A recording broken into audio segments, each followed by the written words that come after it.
And now I'm going to mute everybody, and then I will pass the presenter role to Leith. Before I do that, let me just mute everybody. So, Leith, you're able to hear me, but you're not able to talk at the moment. But we'll get to that in just a second. I'd just like to first of all introduce Leith. Leith is a sports psychology consultant with a PhD. Leith works for the Canadian Integrated Sports Team at Ryerson. And she's a learning facilitator with the Canadian Sport Institute. She's worked with athletes and coaches of national and international caliber from across sports. I first met Leith when I was doing my level 4, and it was just a thoroughly enjoyable experience. And it was Dolores McCallum, actually, that referred Leith to us. And I'm so glad she did. So without further ado, I'm going to pass the presenter role to Leith.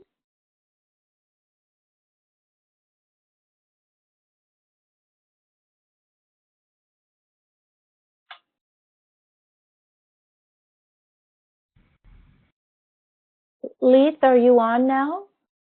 I'm on. Yay! Okay. And we're not quite seeing your screen yet, but I know you've got it. Yeah. There it is. So here's the full screen.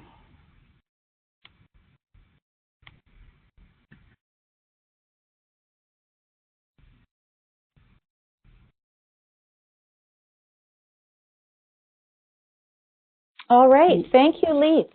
Away you go. Can you see it? Yes, we can. Yes? Yep, we've got Super. it. Well, I'd like to say a very big welcome to everybody. Thank you for joining us. And due to technical difficulties, we weren't able to pull this off a couple of weeks ago, but I appreciate the revisit of those who have come back, and I'm glad we're able to include a few more who might not have made it the last time. So tonight we're going to be talking about the dynamics of coaching women. This is organized by the Ontario Curling Council, and I have had the privilege to work with one of your curling coaches in the Changing the Game women coaches, and it's been a very, very pleasurable and interesting experience. So I'm looking forward to sharing some of my experience and knowledge in this area of coaching women.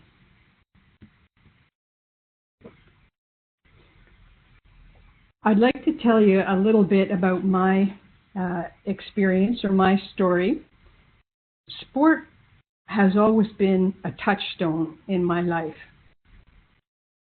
I went to 3 different schools in 3 different cities before I completed high school. And in every one of them, the place that I really found my home and the people who I worked best with and related with and made friends with were the coaches and the athletes.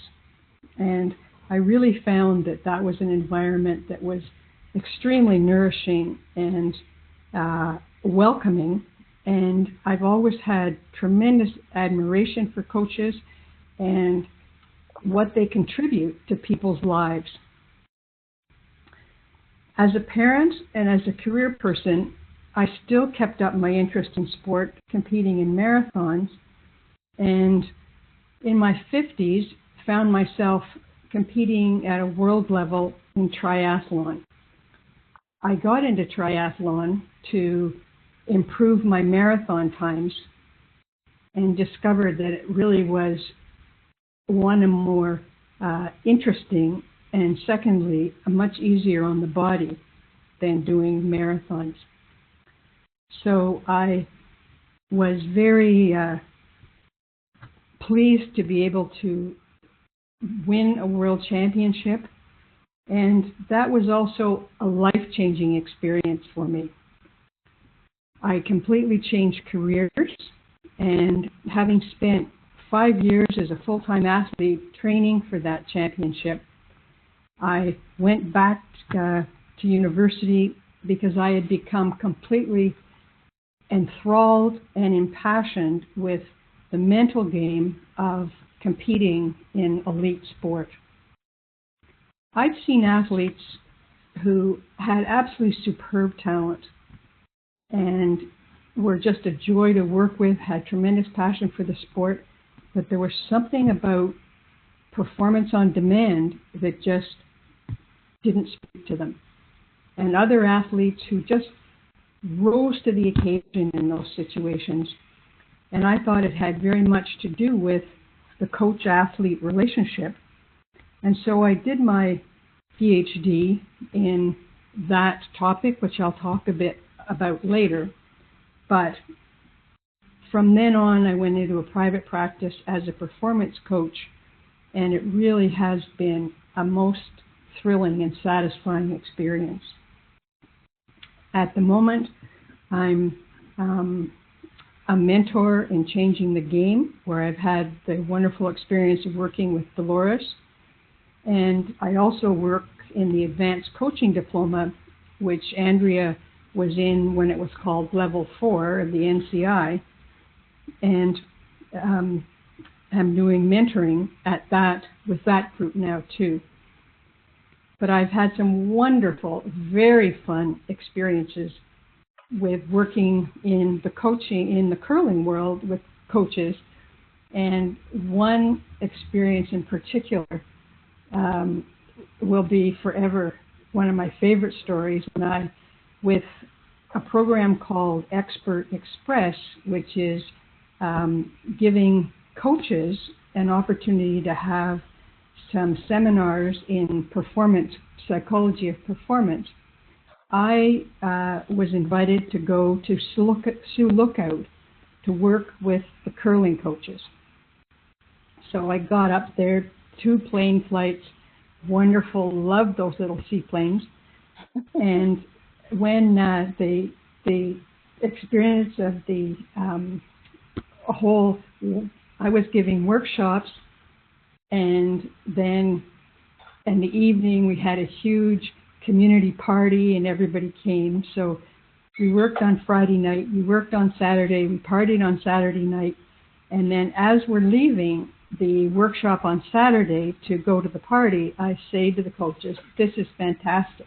We're really moving this along. We've got about half a day more to complete this and we'll be done. And I see these faces and I think, oh, and some very brave soul speaks up and says, oh, we can't come tomorrow. We've got to go fishing. So I said, oh, well, we haven't quite finished what we came to do here. So another very brave soul said, well, could you do this on a boat? So not being intimidated, I said, well, I could try. So the next morning, fully geared in fishing gear and rain gear and everything else, out we went on this little boat, and I pontificated about the psychology of performance while my curling coaches fished. I unfortunately did not come home with any fish, but that was okay. The whole experience was just wonderful. So, moving on, my plan for tonight is to present for about 45 minutes and then open it up to questions from you. And I hope that there will be lots. If there are any for clarification of what I'm presenting during the presentation, please send a chat to Andrea and she'll let me know. But otherwise, keep your questions and we'll tackle them all at the end. So I'd like to handle this topic with 3 very basic questions. The first one is why? Why are we talking about this? Why is this important? And why is it so relevant at this time? The second one is what? So what does this really mean? And what what's different about this? And the third one is how. How can we be effective as coaches, and how can we know that we're really being effective? So for the why, and I always start with why, because I think if you really understand your why and you're inspired and motivated and guided by the purpose of your why, magic happens.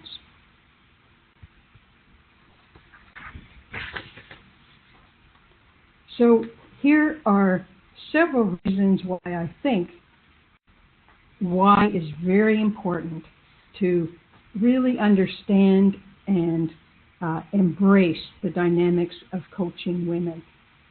The first one is just social justice and equity. Equity means giving women, as well as men, a full range of access, opportunities, and benefits. We all know, and certainly I'm sure that you would all agree with me on your personal experiences of how important sport can be in our life.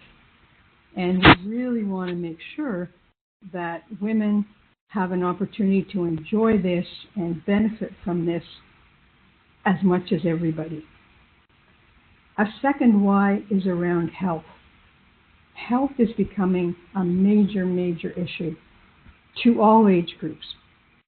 And I think if we can really use the benefits of sport and fitness and recreational activity to improve the health of our population, there's tremendous financial and psychological payoffs. There's a lot of research that suggests that girls tend to drop out of sport much earlier than boys. And some of this might be about coaching, some of it's about many other things too, but I think if we can make coaching something that really attracts young women to sport, it'll be a tremendous asset. Another one is economic and financial benefits. The financial implications here are huge. We all know how important sporting events are to communities, starting with the Olympics and on down. We all know how much is gained by having a chance to go to different events. And we want to make sure, and I certainly think it's happening more and more, that all events are having equal participation and equal access for women. There's also a huge consumer product market in sport now, which has financial benefits. There are many, many small businesses who have benefited from sport consumer products. Political, in this one I include pride of country. I think that we all get such a lift from watching our athletes compete in Canada Games, in provincial championships, in international events, and of course at the Olympics. And again, we're seeing more and more women's teams, women individual athletes being involved. And I must say in Canada, the results that women are achieving are very impressive too. There's also the question of just for votership and political re-election, there's a lot of leverage in the number of women there are in the country. So politicians have a huge why of making sure that women are involved in sport. And obviously the legal one, I'm not even going to go into this. It's just how many news articles we're seeing around legal issues around sport in every domain and in every sport. So I think when we just look at those 5 things, there's a very good case to be made that women in sport is a very important opportunity and important thing for us to pursue.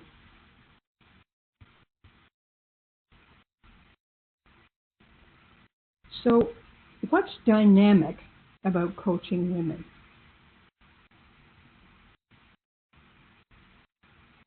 The first thing I want to say is there are many similarities.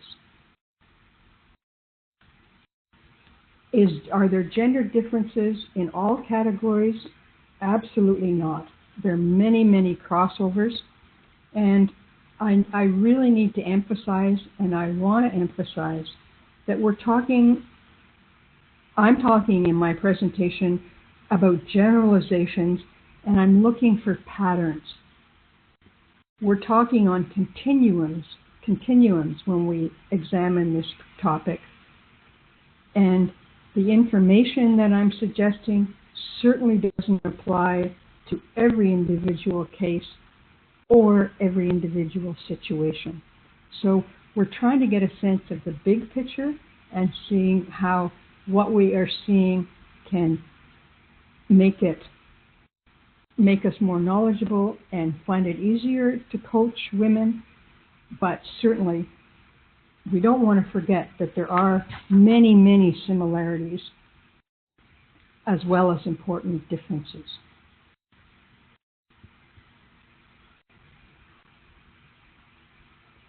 So, what are the differences in males and females?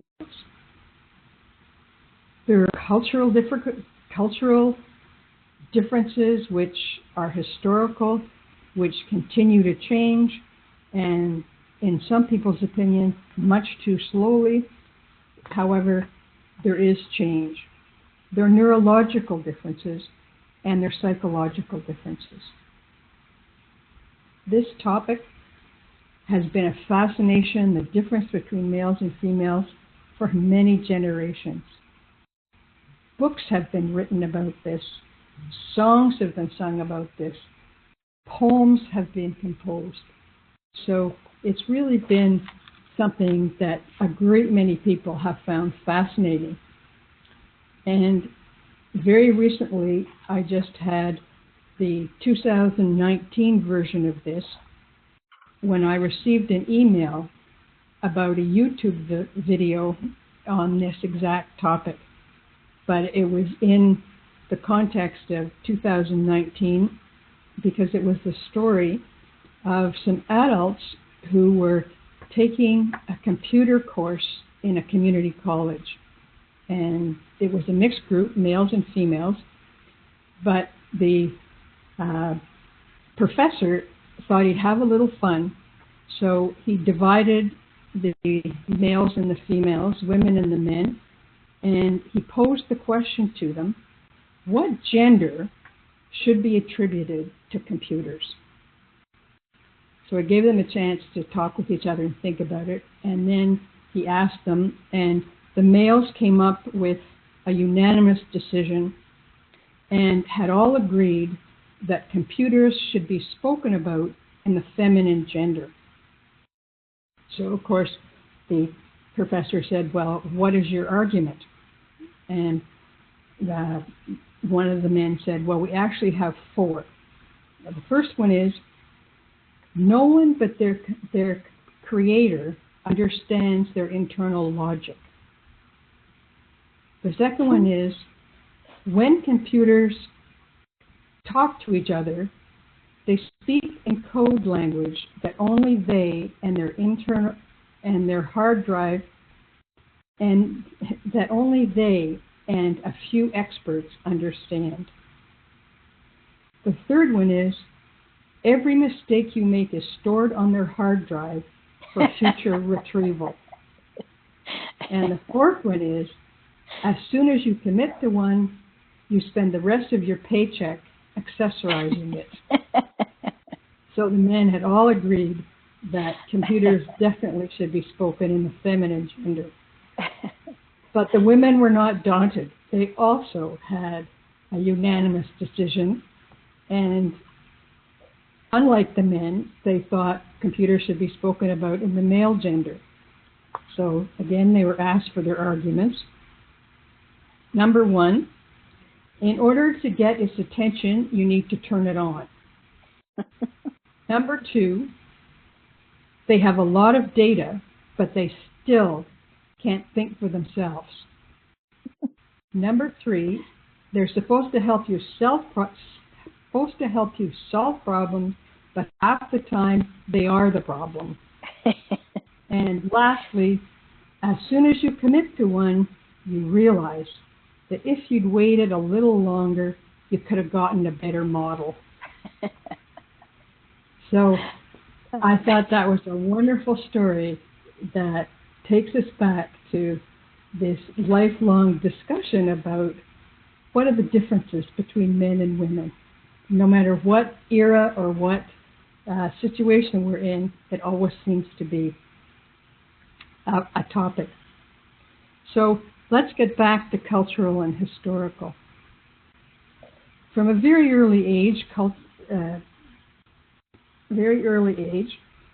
women and men have really been socialized differently. And this starts very early with pink and blue as hats that are put on babies in hospitals, and is constructed throughout our lives.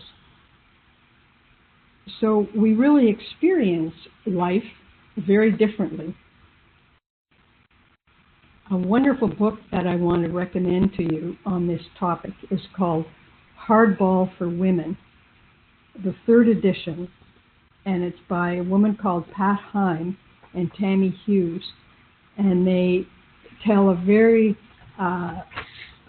interesting but quite funny story about how this whole socialization occurs and why women's socialization really doesn't equip them to become leaders, particularly in the business world. Secondly, there are neurological differences. We're now discovering, with the help of brain scans and MRIs, that the same information will activate different regions in the male and the female brain. This was supposed before now, but we now can actually track that with actual brain waves and locations within the brain. And psychological differences, the cultural and the neurological differences lead men and women to react and respond and behave differently to very similar coaching environments. And this has also been influenced and depends on the sport context. So I just want to take a minute to talk about sport context, because it is important to think about. There are differences, but the situation and the context can also be important. So in sport participation, similarities are many. Both men and women as recreational athletes are interested in improving in social experiences and in a balanced life to enhance other parts of their life, just bring joy and friendship to what they're doing. Elite athletes, both men and women, are on a different plane with a different commitment of time, and their purpose, their focus is completely different. Frequently, elite athletes are more driven, more ambitious, oriented to goals and success, and have a very high potential for success. So, although there are differences within males and females generally, differences in their sport context also needs to be taken into consideration.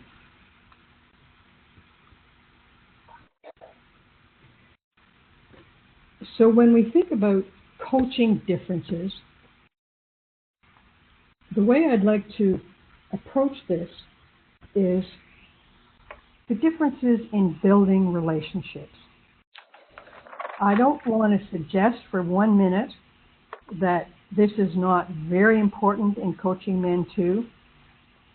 However, I think it can be done differently, and I think building relationships has a large impact on the success of women.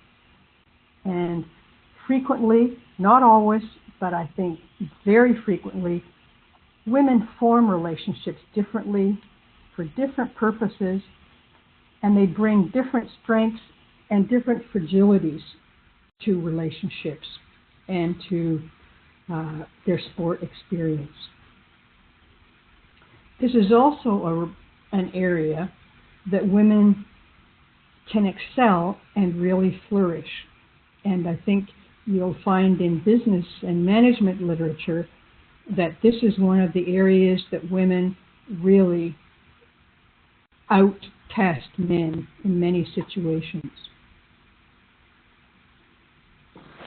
My PhD thesis was on this topic because I was very interested in the coach-athlete relationship, and I had a sense that it was that relationship that really empowered athletes, men and women, to excel.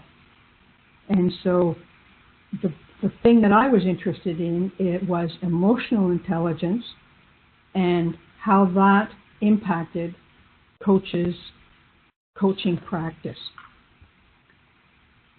The assessment that I used was the Barron Emotional Quotient Inventory, and what that basically assessed was a coach's relationship with themselves, their self-awareness, and their self-management, a coach's relationship with others, their athletes, their peers, their management, whatever, which was understanding these contexts and how well they connected with them, and the coach's relationship with their environment, which meant how flexible they were and how adaptable they were.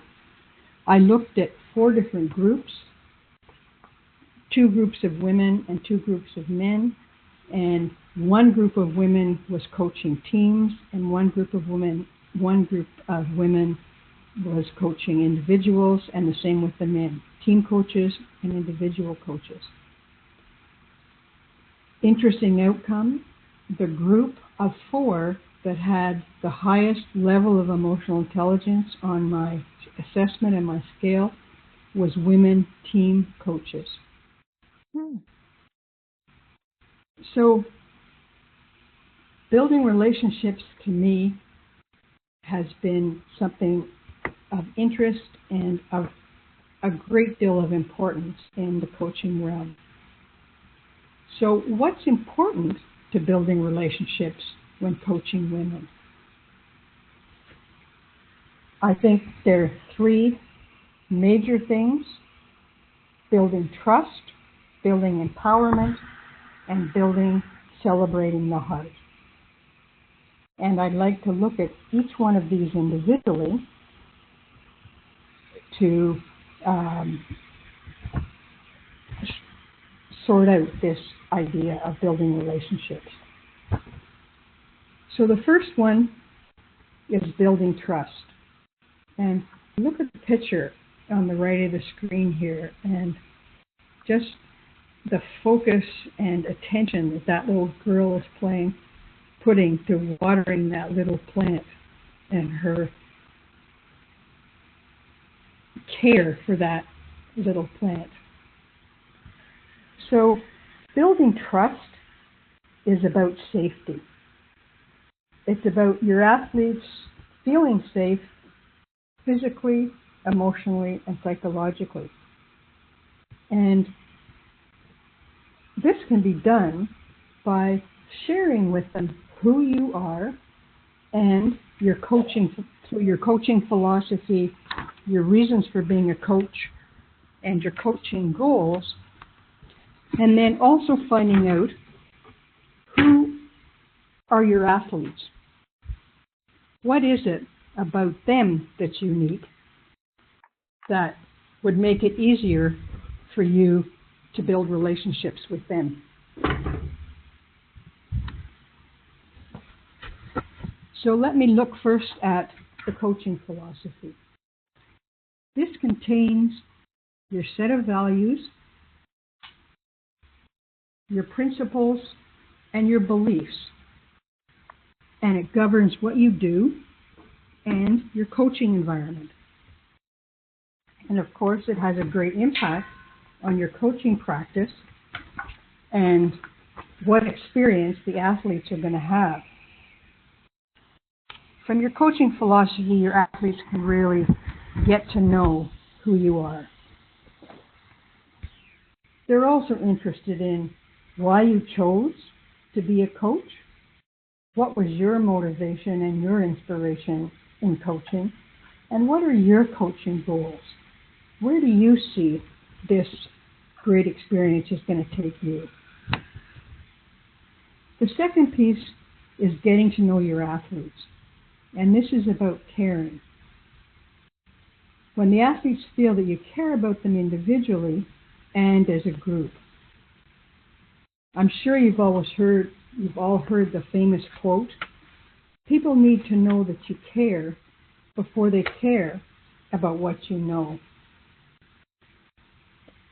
So sharing yourself will build trust, and getting to know your athletes gives trust. Research has shown that women tend to be more aware and tuned in to nonverbal tone of voice clues. They sense authenticity and seek credibility. I think in this area of building trust, it's also important to mention the topic of boundaries. This frequently comes up in these discussions, and I think, thankfully, our professional standards and a clear coaching code of ethics provides very strong guidelines within which both trust and caring can be built. By getting to know our athletes, once they have been able to trust and get to know us, makes the next two, building empowerment and building encouraging the heart, even easier. So let's turn to building empowerment. The first one is about questioning and listening. Questioning first to understand, and then to be understood, and listening to know that the athlete is ready to be coached, if you like. Generally, women like to spend more time knowing why they engage in a certain topic. They like to ask questions. They like you to hear their point of view. Whereas men are more likely to just say, well, what are we supposed to do? And let's get going. Let's just get her done. So questioning and listening can be very valuable in building relationships with women. A wonderful story that Al Morrow told, and Andrea might have heard this story because it was his story about coaching Marnie McBean and Catherine Kettle on their second gold medal at the Olympics. And he was going down to the boat the night before the gold medal race, and he tells us that as he's going down there, he's saying to himself, okay, so what am I going to say to these two athletes to really give them the strength and the readiness to compete for that gold medal tomorrow. And he thinks, and he walks all the way down there, and he gets down there, and he looks at them, and then he said the biggest surprise to him was when he opened his mouth, what came out was, "What do you need from me to give your gold medal performance tomorrow?" He said he surprised himself more than anybody when that question came out and not some fabulous words of wisdom. And of course, the second big surprise was Marnie McBean said, "Well, Al, I need you to pump me up and tell me how good I am and really make me feel like I've got this in the bag and this is just, we've done all this hard work and you really believe in us," and on and on and on. And when she had finished, he turned to Catherine and he said, "Catherine, what about you?" And Catherine said, "Well, actually, Al, if I don't see you again before the gold medal performance, it'll be just fine. Because I just need myself, and I need to center myself, and I know you believe in us, and I'm ready. I can do it." And he said, if I hadn't asked that question, there's no way that I would have found the thing that was going to make them both give their all. And he said, to me, that was an experience. Athletes know what they need. They just need to be asked and then given a chance to really share that knowledge. So the second thing I'd like to suggest is building empowerment is by collaborating and delegating. This is about collaborative goal setting, collaborative execution plans, collaborating on assessment protocols, and all these things, again, with women, continue to build agency and independence and confidence and really boost self-image. When we get to know our athletes, we find out their preferred ways of communicating and their preferred ways of getting feedback. We find out their ideas about the best way they learn.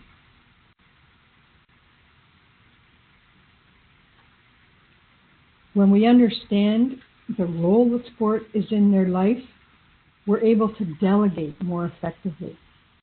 We're able to really empower our athletes to give as much of themselves as they can.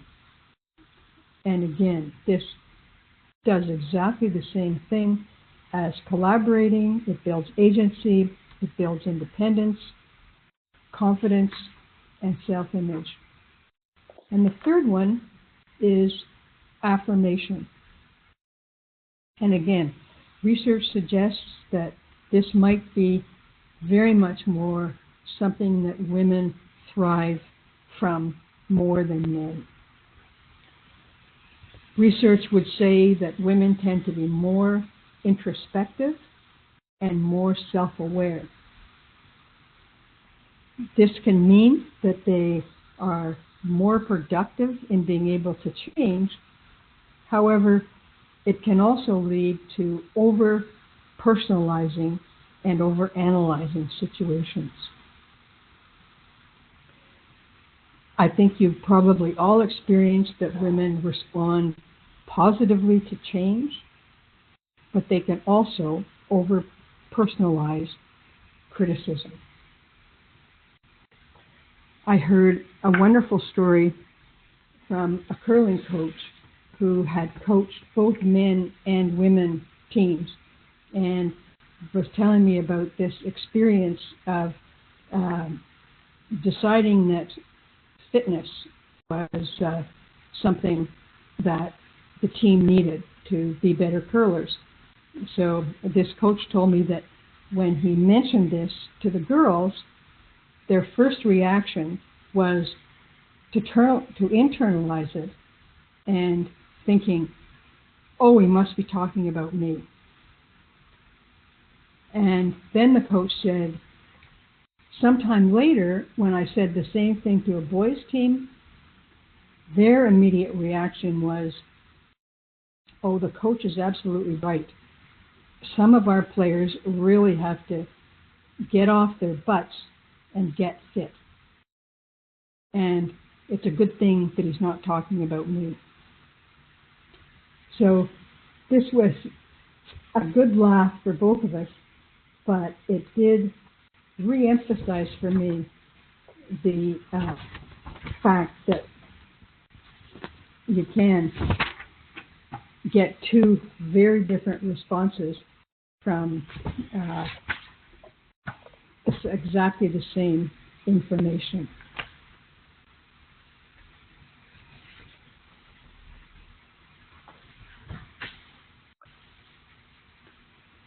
So what are some techniques for managing affirmation? What are some of the opportunities that you can use?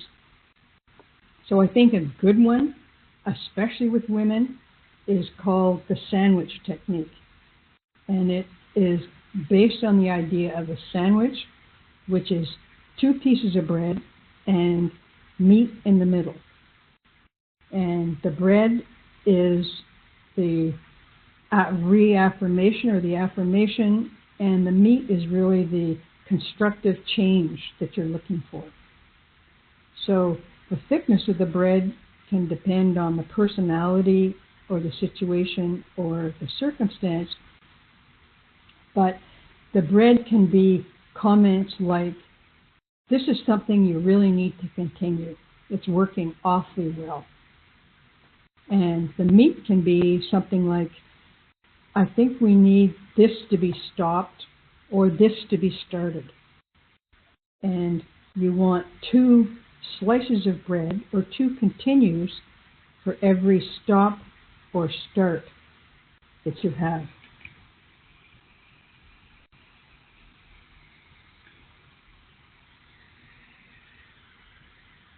So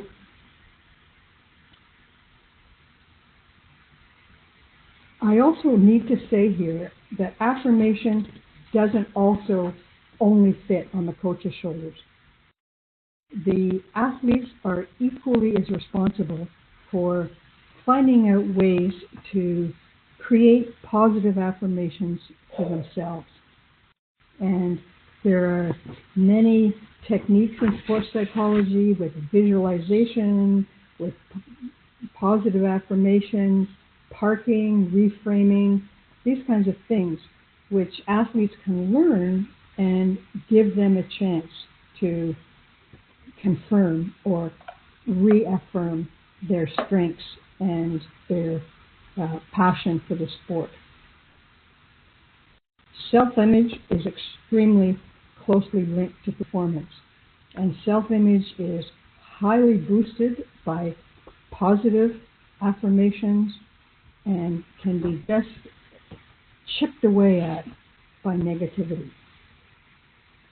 So the last one is building the heart. And building relationships by encouraging the heart is really bringing in things that are inclusive, that require teamwork, and that provide for celebration. Women really prefer collaborative models, and this affects how they work with the team and what kind of leadership they're interested in. Many coaches have had conversations with me about leadership and captains of teams and things like that. And with the male model of captains and assistant captains, doesn't seem to be as effective or as popular with women. Women much prefer something that's less hierarchical and much more collaborative. Women also, in the area of inclusion, are very aware of other people's feelings and concerns.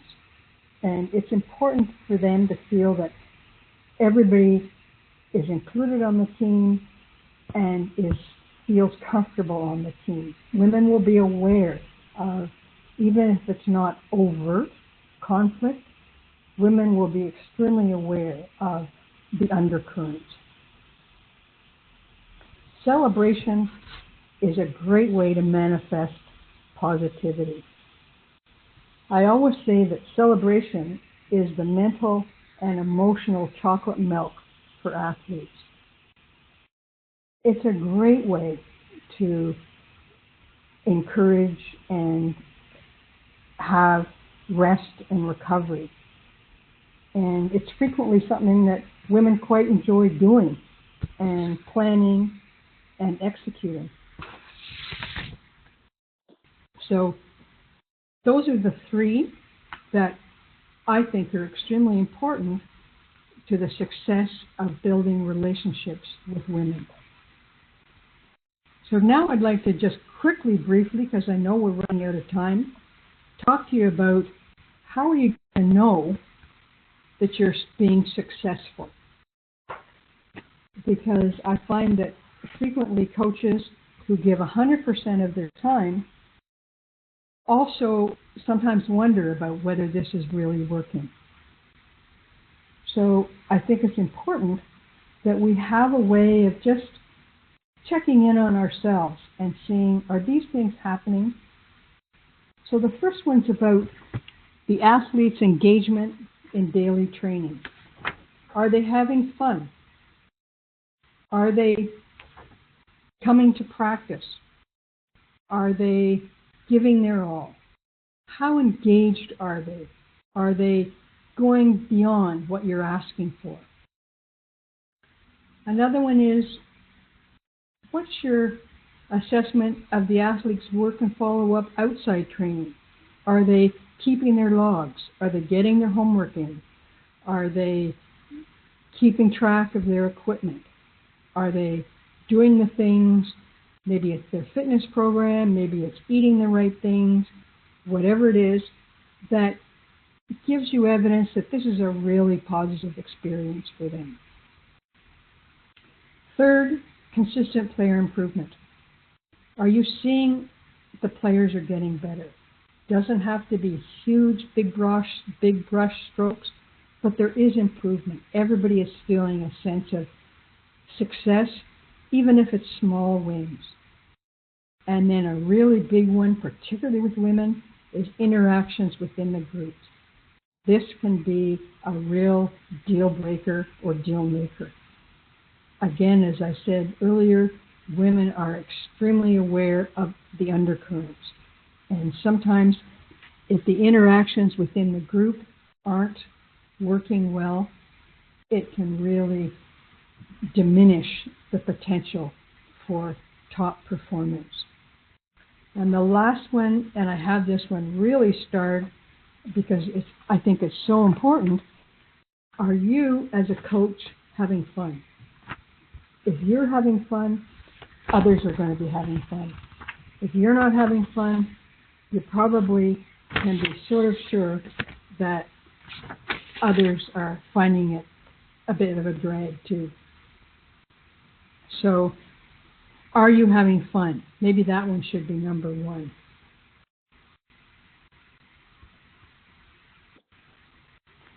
So, I'd like to end with a quote from Eleanor Roosevelt. She's definitely not known for her athletic prowess, but she is known for her humanity and her courage and her leadership. And I think she clearly understands the power of water. So she wrote, "A woman is like a tea bag. You can't tell how strong she is until you put her in hot water." And there's no doubt about it that the sport experience can provide all the hot water we need, both for the athletes and for coaches ourselves.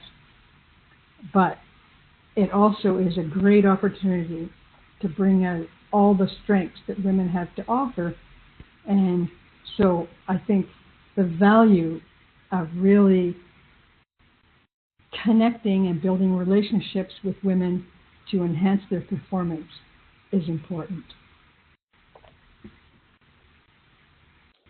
So I'll leave you with two books that I think, the one I mentioned during the presentation, Catch Them, I mentioned The Hardball for Women, but Catch Them Being Good is by Tony DeSico and Colleen Hacker, and he was the coach of the national women U.S. soccer team. And it's a very, very well-written and fun book to read, but also has some great ideas about coaching women.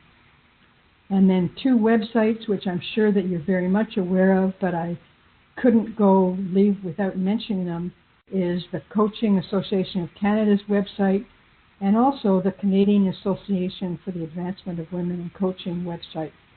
Both of those have huge, valuable resources. So thank you all.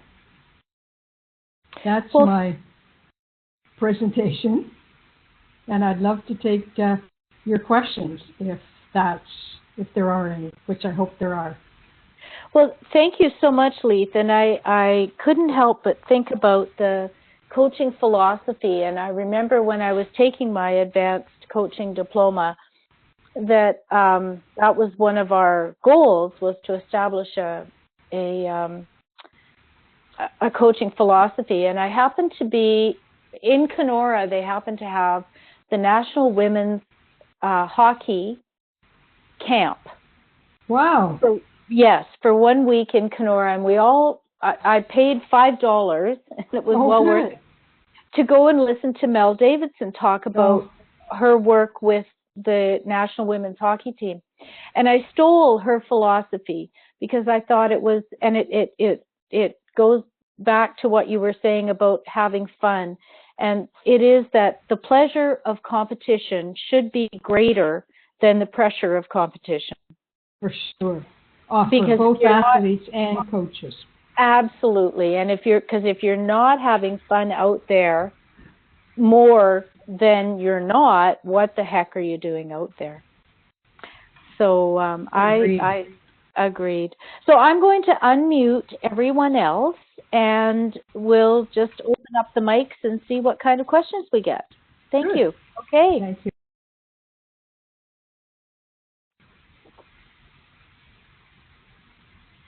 I'm also going to take back the presenter role, I think. Okay. Okay, are there some questions, please?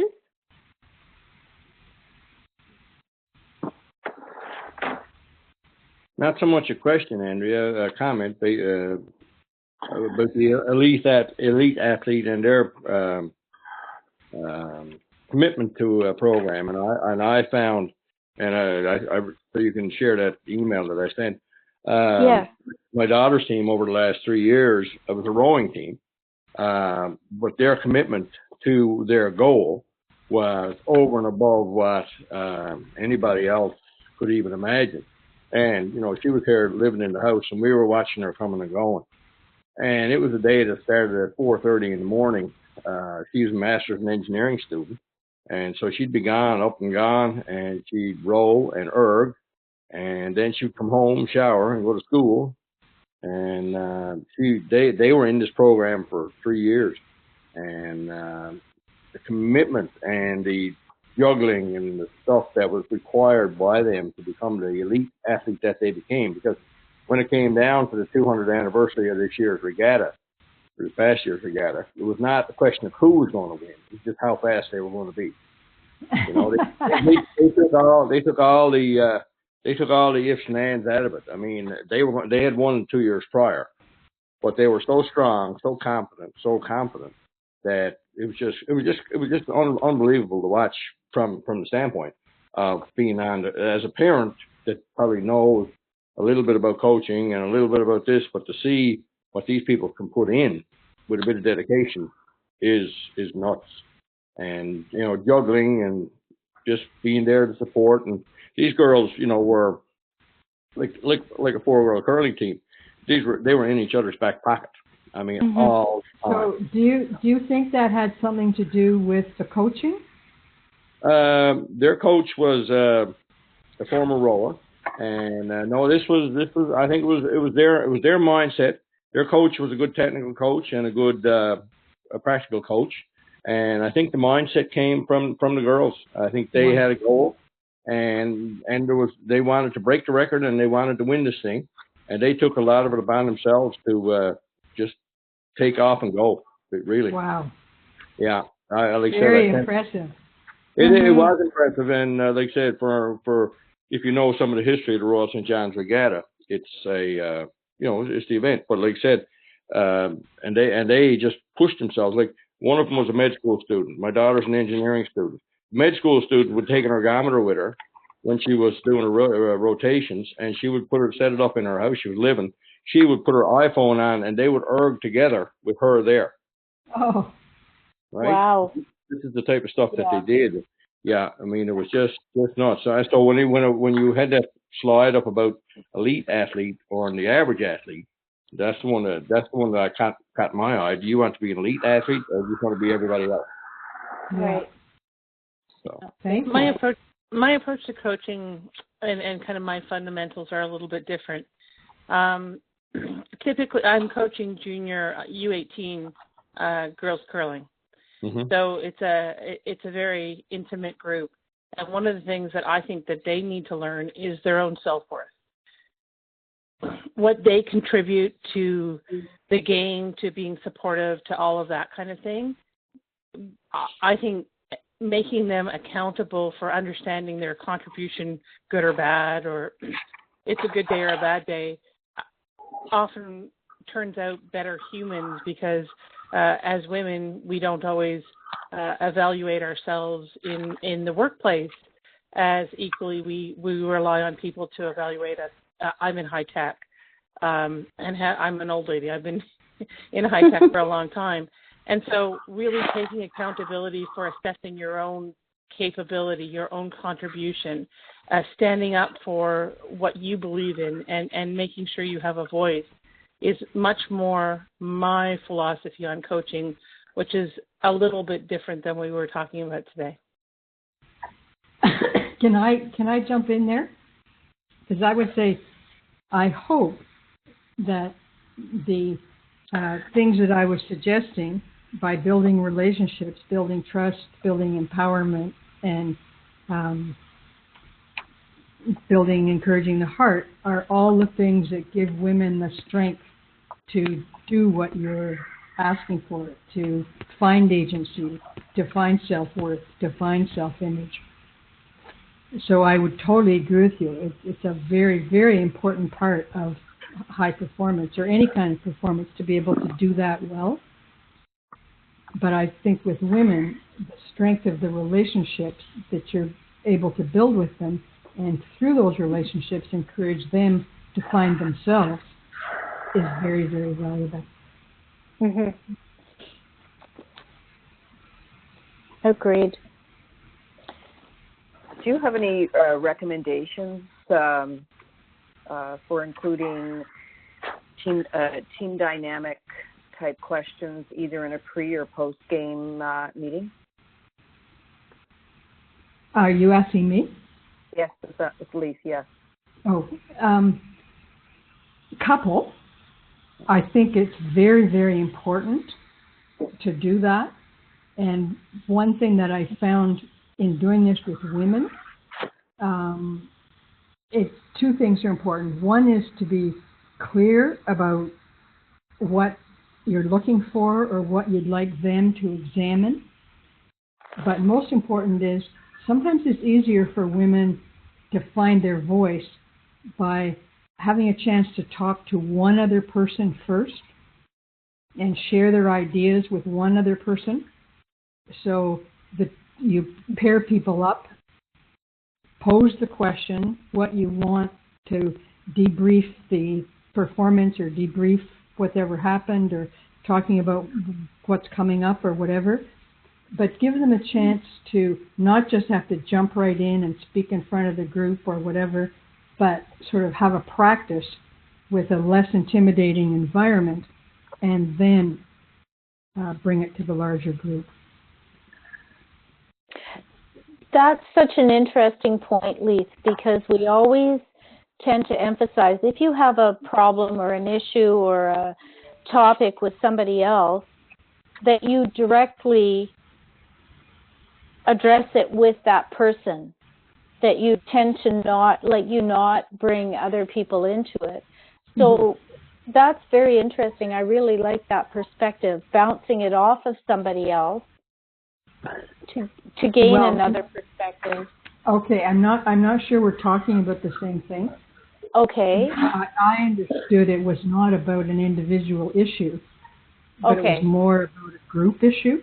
About a group issue. I would totally agree with you that individual issues should not be discussed in the group. Right. With the person themselves. This is more about helping women find their voice before they have to. And I appreciate that. I think the thing is, with curling teams being such a small group, that an issue with an individual can very easily and quickly become the team issue. Yeah.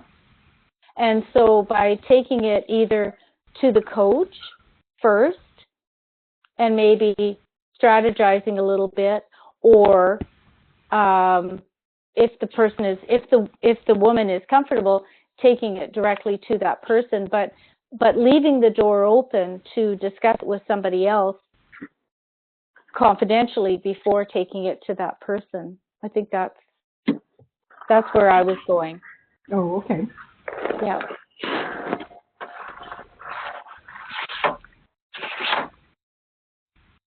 It's interesting. Are there any other questions or comments or situations that you'd like to discuss? No, I'm okay. I find it interesting, just like I said, the difference, between coaching a male team and a female team. And like I said, I've traveled with female teams and travel with male teams. It's a different mindset, a different set of personalities. It's a whole different world when you do it. And it's like I said, it's just interesting to do this, and to hear different, at least perspective on some of it. Yeah. Absolutely. All right, last call. I'm good. It's Rob speaking. Oh, hi, Rob. I look forward to reviewing the recording, and there's lots of stuff in here I can apply to our team. So thank you very much. Okay. You're welcome. There was one comment in the chat box using Earl Morris's ladder drill, where player 1 talks about what player 2 did well in that game. That's been really helpful for our team. So Earl's ladder drill kind of spreads positivity. So talking about what one player did, and then that player is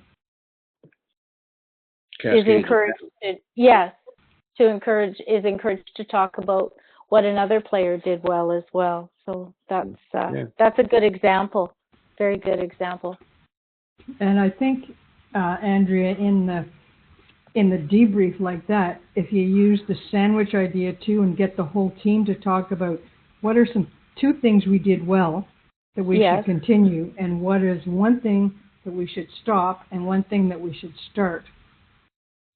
And so build the positivity on the top side, but make sure that there is some, critical analysis of things that aren't going well too.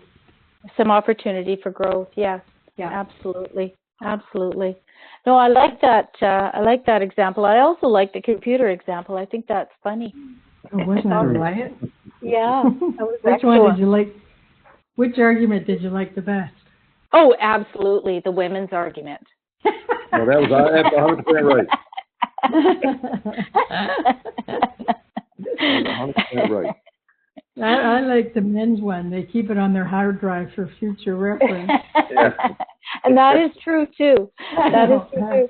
Well, and I think it's a bit of a generalization, but when you think about curling teams, and when curling teams decide to go their own way, or to separate, or to change membership,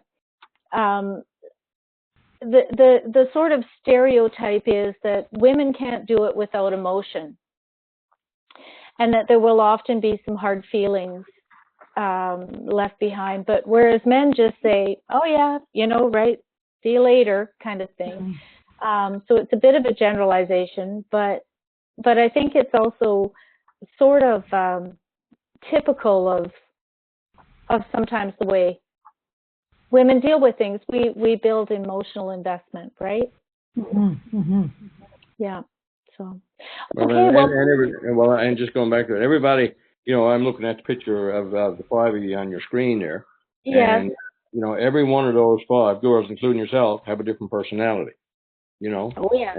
And so you have, you know, like you said, you have. I remember doing a course years ago. It was a work-related course, and it was about personalities, and about, you know, your red personality, a green personality, a blue personality, and the yellow personality, and where you all fit, and how your red personality, which is your skip, dealt with your second's personality, who was, say, the more social character.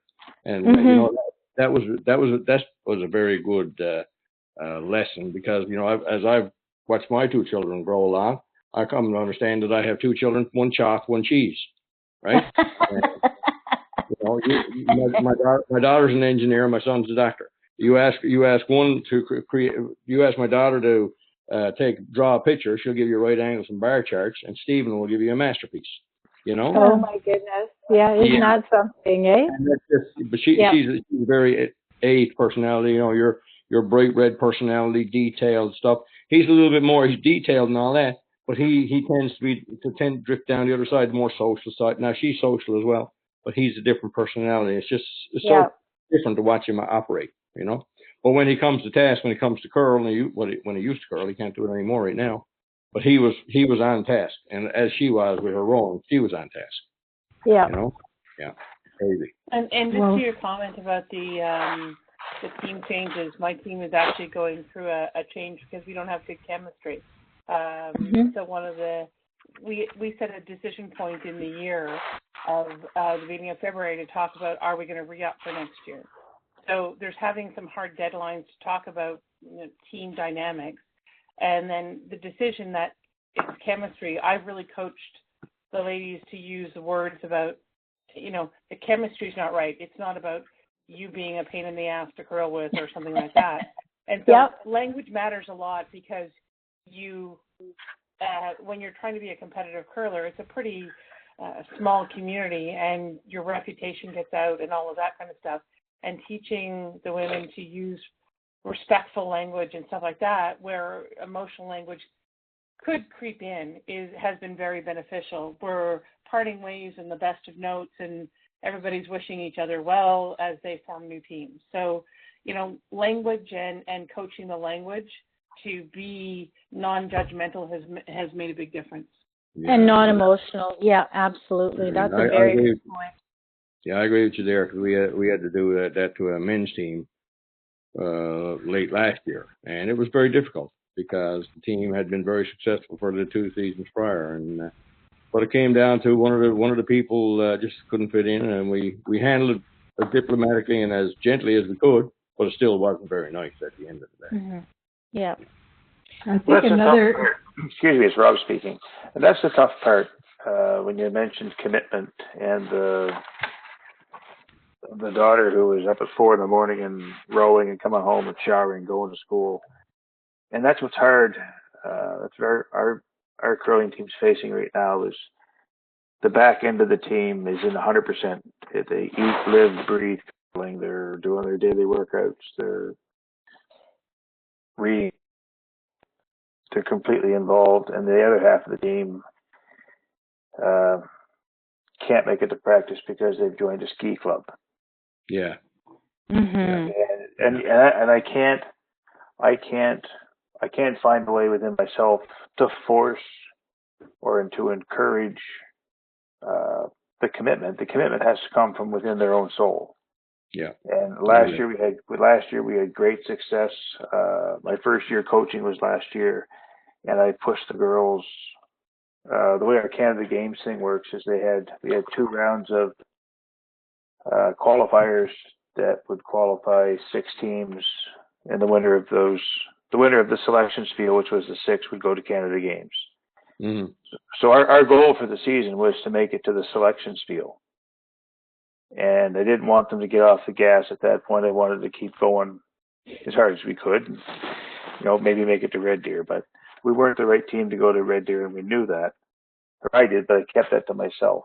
And I was able to push them far enough that they didn't break. But it's kind of like holding an egg. You want to squeeze it hard enough, but you don't want to break it. Yeah. But yeah, that is so true. That's a good analogy. You have to juggle that, make that delicate balance, if you will. And by pushing them, once we made it through one of the qualifiers, then it was, everybody was in on it. Everybody practiced every night we could get ice. No matter where we could get ice, we were practicing. With that, we saw success. Yeah. Mm-hmm. Now this season, I think, now we're dealing with personalities. I don't know. I'm a thinker, not a feeler, but I'm supposed to say I feel that we're not practicing enough. And as a thinker, I really, really struggle with that. And with junior teams, you're not allowed to drink, but it would absolutely help it. I think one of the ways to kind of make this easier right at the beginning is have a really heart-to-heart talk about the goal that you're all interested in achieving, and then really dig down into the why is this goal important to you. Because I think if you can get people's real commitment from, because this has great value and benefit for me, it sometimes makes it easier to get commitment through the season. I did do that. Excuse me. I did do that. I dug down. I asked for the goals, but where I made my mistake, I didn't ask for the goals in one-on-one conversations with the players. We asked it at a team meeting. Player A, what's your goal? Well, she said her goals. Well, player B is going to be the same. Yeah. Right? And it was hard to get young athletes that are, 14 to 17 years old to be open and honest. Right? I mean, it's easier to say me too than not me. Yeah. Also, too, parental buy-in at that age too is also a big part of it. Thank you, 100%. So when the parent says, "No, you don't have to practice tonight, Betty. It's you're tired because you stayed up last night watching the football game." Yeah. We need as junior coaches parent buy-in. So. Well, as part of the clinics I did a number of years ago, we had some breakout sessions, and there was curling coaches, volleyball coaches, basketball coaches, and all that would break out in various things. And some of the things that came out of our sessions was a commonality of some of the things that interfere with our coaching. And one of the things was current electronics, and the other one was parental interference, basically. And you get that, and at that age, you got to have parental buy-in. And you heard my story about my daughter. Well, she was also a rower in the Canada Games over in PEI, and when she wasn't able to drive down to the lake, thankfully I lived close by. I was the one bringing her down at 5:30 in the morning, going back and getting her at 6:30 in the morning or 7:30, whatever it was. She coming home here, waiting for her to have her shower, bringing her to school. It was crazy. Yeah. And so you talked about kids with ski passes. Well, that probably comes from parents got ski passes too, and little Johnny and little Julie. Well, we're going skiing. You got to go with us.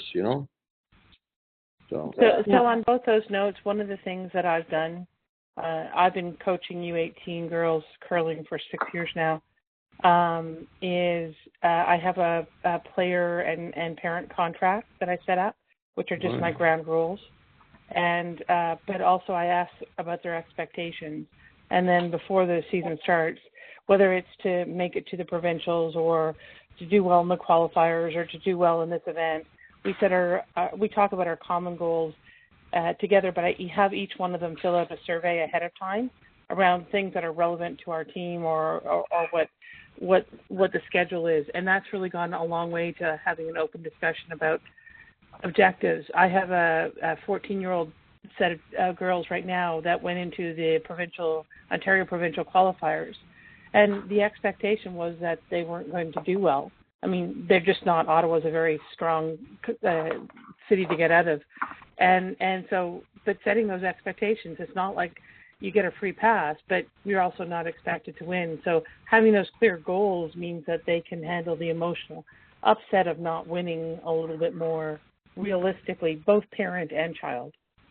Is that a document you wouldn't mind sharing? Because you could email it to Henry. Yeah, I can share it. I can share it with.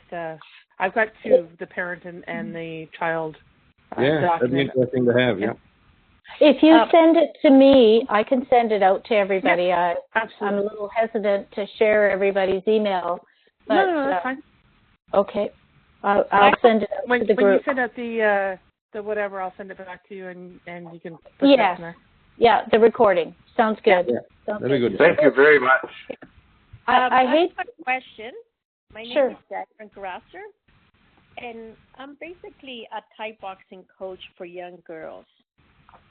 And I have a specific girl. She's 10 years old, and she's very, very emotional. Sometimes she wins, sometimes she loses. But I'm just have a question about debriefing. Like, when we debrief, there's no way we can do it right away. So it sometimes takes her 1 or 2 days. Is there a critical time where it should be done? Because I just find like 2 days is such a long time. Does that matter, or it's okay? Am I taking this one? Yes, please, Leith. Oh, okay. So I don't think there's a critical time. I think the critical time is when the athlete is able to listen and analyze and understand and deal with success or failure. So I think that's your number one question to yourself. Is this the right time for the athlete's readiness?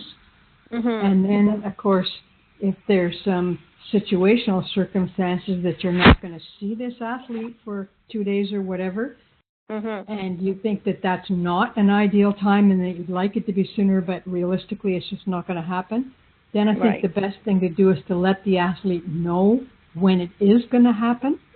Okay. And give them some kind of positive reinforcement in the meantime so that they won't stew over those 2 days.